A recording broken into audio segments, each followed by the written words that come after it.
Monsieur Kofi est un opérateur économique ayant une fortune évaluée à 100 millions de francs CFA.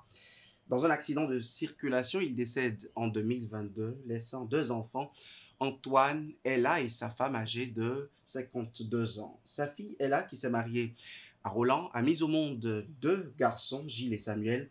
Après son décès, sa femme réclame la totalité de l'héritage de son mari, prétextant que les enfants ont abandonné le domicile familial avant le décès de leur père.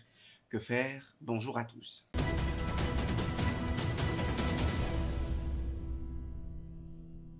C'est autour de cette préoccupation du vécu quotidien que s'articule cette rubrique Cas pratique dans votre émission Vos droits en question de ce numéro. Pour les conseils utiles dans une situation comme celle-là, une habituée de ce genre de préoccupation va nous éclairer la conduite que nous allons tenir. Maître Alexandrine Saïzonou-Bédier, bonjour. Bonjour, Vous êtes avocate, merci d'avoir accepté notre invitation. c'est un plaisir. Quand on est enfant, un peu comme Ella et Antoine dans ce genre de situation, comment se comporte-t-on vis-à-vis de la prétention de sa mère, un peu comme dans ce cas? On reste très légaliste, c'est-à-dire qu'on essaie de voir ce que la loi a prévu dans des cas pareils. Et il me semble que c'est parce que la mère ignore ses droits qu'elle se permet de faire cette proposition-là. J'estime que c'est une proposition parce que lorsque un père décède, s'il a des enfants et qu'il est légalement marié avec la mère, parce que la question, vous n'avez pas précisé, est-ce qu'elle est mariée légalement? Parce que le seul mariage, ce que la loi considère comme femme ou époux, c'est celui qui a été marié devant l'officier d'état civil, par l'officier d'état civil. Si elle a été une concubine, elle n'est que la mère des enfants, déjà, elle n'a droit à rien dans l'héritage de l'époux. Absolument rien. Absolument rien. Maintenant, si elle est mariée, elle n'a droit qu'au cas de la succession laissée par le mari. Et tant qu'il n'y a pas une décision de justice qui déshérite les enfants, ils viennent, ils viennent à la succession de leur père à hauteur des 2 tiers qui restent, des 3 quarts qui restent, puisque la mère a droit au quart. Et quand ils sont deux, comme c'est le cas actuel, Antoine et Ella, et quand la mère prend le cas, qu'est-ce qui revient aux enfants alors? Antoine et elle se partagent le reste, les 3 quarts qui restent. Vous avez posé également une question de savoir les enfants de Ella. Les enfants n'ont rien à avoir. Les enfants ne peuvent venir en représentation de leur mère si Ella ne vivait pas. Mais elle a vie. On n'hérite que de celui qui est décédé, celui qui n'existe plus, celui qui n'est plus de ce monde. Donc les enfants de Ella n'ont droit absolument à rien dans la succession de leur grand-père. Les petits-enfants, donc, n'ont absolument rien à voir dans la succession de leur grand-père. Mais déjà, est-ce que cette maman, dans le cas d'un mariage légal, pourrait, par cas de force majeure, avoir raison, par exemple? Elle ne peut avoir raison que lorsqu'il y a une décision de justice qui déshérite les deux enfants. Dans quel cas, par exemple, les enfants peuvent être déshérités? Si les enfants, comme elle le dit, sont partis de la maison, le père était dans le besoin, ils ne se sont pas occupés de leur père, ils ont malmené le père, ils ont donné des coups, ils ont été des enfants ingrats. La mère, maintenant, en tant que co-héritier, peut saisir les juridictions pour qu'une décision soit rendue pour déshériter les deux enfants. Mais tant qu'il n'y a pas cette décision de justice, elle ne peut rien. Les enfants viennent prendre leur part de la succession de leur père, c'est-à-dire les 3 quarts qui restent. Je suppose par exemple que dans ce cas précisément, il y avait une décision de justice, par exemple, qui pouvait déshériter ces deux enfants-là de l'héritage de leur père. Comment se passe cette procédure, par exemple, et quel acte doit disposer la maman de ces deux enfants, par exemple, pour les déshériter, pour que ces deux enfants n'aient pas droit à la succession de leur père? Nécessairement une décision de justice. Et le papa, même si les enfants avaient malmené le père de son vivant, le père ne pouvait pas faire la procédure. C'est que ces actes-là seront constatés, seront présentés aux juridictions après son décès. Et ce sont les juridictions qui vont rendre une décision pour dire, compte tenu des comportements de ces enfants, ils ne peuvent pas hériter de leur père parce qu'ils lui ont manqué de soins, ils ne lui ont pas porté assistance quand il en avait besoin, ils l'ont tapé, ils l'ont agressé. Et il y a eu des décisions de justice en ce moment-là. C'est-à-dire au moment où le père a été agressé, frappé par les enfants, les juridictions ont été saisies à une décision de justice. Si le père venait à décéder, sur la base de cette décision, la femme peut se présenter devant les juridictions pour demander que ces enfants-là soient déshérités. Mais tant qu'il n'y a pas cette procédure, il n'y a aucune décision, elle ne peut pas déshériter ces enfants-là. Nous allons prendre deux cas de figure en fonction de ce cas pratique que nous avons en face de nous aujourd'hui. En présence d'un mariage légal, par exemple, ou du vivant du père, une décision de justice déshérite les enfants, ont-ils un droit de recours? Et dans l'autre paire de la Manche, et si le père est décédé avant qu'ils se rendent compte qu'ils ont été déshérités, comment est-ce que ça se passe? Il faudra qu'on pose les hypothèses. Déjà, je vous dis, la décision de justice va constater les sévices qui ont été faits sur le père, la situation en fait, de détresse dans laquelle le père se trouvait.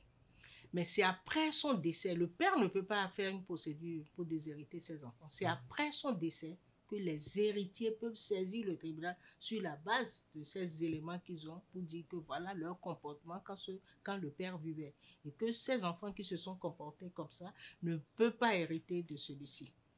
C'est le cas. Maintenant, s'il n'y a pas eu de décision de justice, la mère ne peut pas empêcher les enfants d'avoir part à leur héritage. Elle ne peut pas. Elle ne peut pas. Nous allons essayer d'étendre un peu ce cas et voir une autre situation qui est bien courante dans la vie de tous les temps dans nos sociétés, c'est que le père de son vivant a eu plus d'une femme. Et je suppose qu'elles toutes étaient des concubines ou une seule d'entre elles était mariée. Dans ce genre de cas de figure, comment cela se passe, la succession notamment vis-à-vis des co-héritiers? C'est la seule mariée à l'état civil qui est considérée comme sa femme. Les autres, elles ont été concubines, elles ont voulu vivre dans l'ombre du monsieur. À son décès aussi, elles vont vivre dans son ombre. Elles n'ont droit absolument à rien.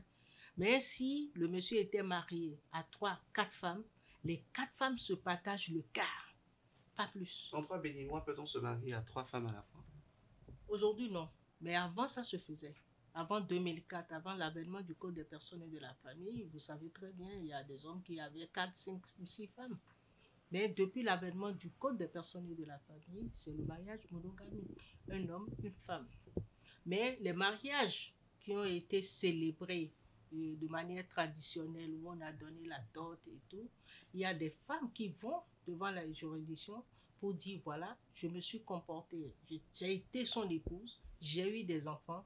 Pour tout le monde, j'ai la possession d'état de femme mariée.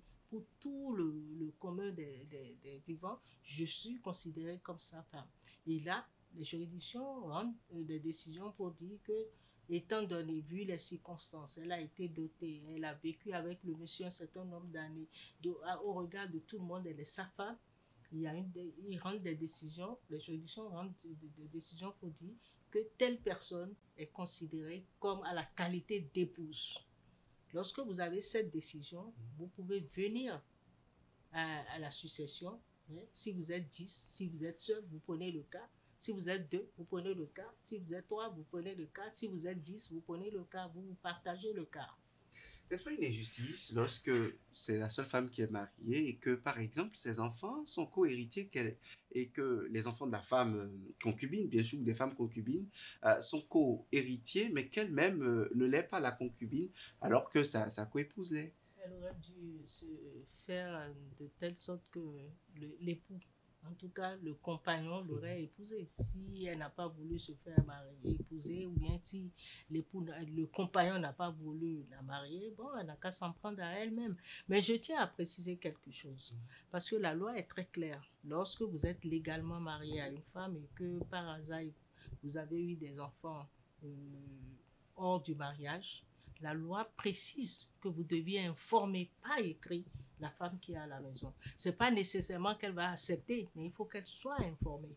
Et ces enfants-là viennent à égalité avec vos enfants dans l'héritage de leur... Sinon, dans le cas contraire, qu'est-ce qui se présente comme risque? J'attends de voir les juridictions. Pour le moment, je n'ai pas eu des dossiers de ce genre-là où des femmes, les légitimes, les femmes mariées, soient venues devant les juridictions pour dire, écoutez, on m'a amené un enfant, je n'en avais pas entendu parler, pour cela, elle n'a pas droit à l'héritage. Vous savez, nous avons tellement de pudeur que ces choses-là, on ne le dise pas.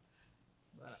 Nous mettons en relief deux grandes choses dans ce cas pratique précisément, dans ce tout premier numéro, c'est bien l'état de ce que les héritiers le sont tant qu'il n'y a pas de décision de justice qui les déshérite et notamment le fait que la maman ne décide pas en fonction de l'héritage de ses enfants. Quel conseil avez-vous à donner en mot de fin? Le conseil que je voudrais donner, je souhaiterais que les mères et les enfants sachent raison garder. Parce que celui qui a travaillé, comme on le dit vulgairement, de ses 10 doigts, a laissé tout ça est parti. Il faut que pour, pour le respect qu'on a à ce monsieur-là, qu'on puisse s'entendre. Parce que c'est difficile de voir des frères, des sœurs, des enfants, des frères jamais traîner leur mère devant les juridictions. J'ai vécu le cas où un jour, c'est des enfants qui ont traîné leur mère pour demander la vente de la seule maison laissée par le père. Et le juge, il leur dit, mais votre mère va vivre où? Les enfants ont dit, enfant, hein, des blocs béton d'eau, il y a nos filles, je souhaiterais ne plus connaître ces cas-là. Et que ce soit les enfants, les femmes, que chacun de nous, et chacun des héritiers sache aujourd'hui qu'il y a la loi. Nous sommes dans un pays de droit et que ce soit les enfants, que ce soit le conjoint survivant, chacun a sa part dans l'héritage de l'époux. Pour le conjoint survivant, lorsqu'il est marié légalement, pour les enfants, qu'ils soient naturels ou légitimes. Maître Alessandre Saïzonou Bédier, merci. C'est moi. C'était vos droits en question, la rubrique numéro 1, cas pratique.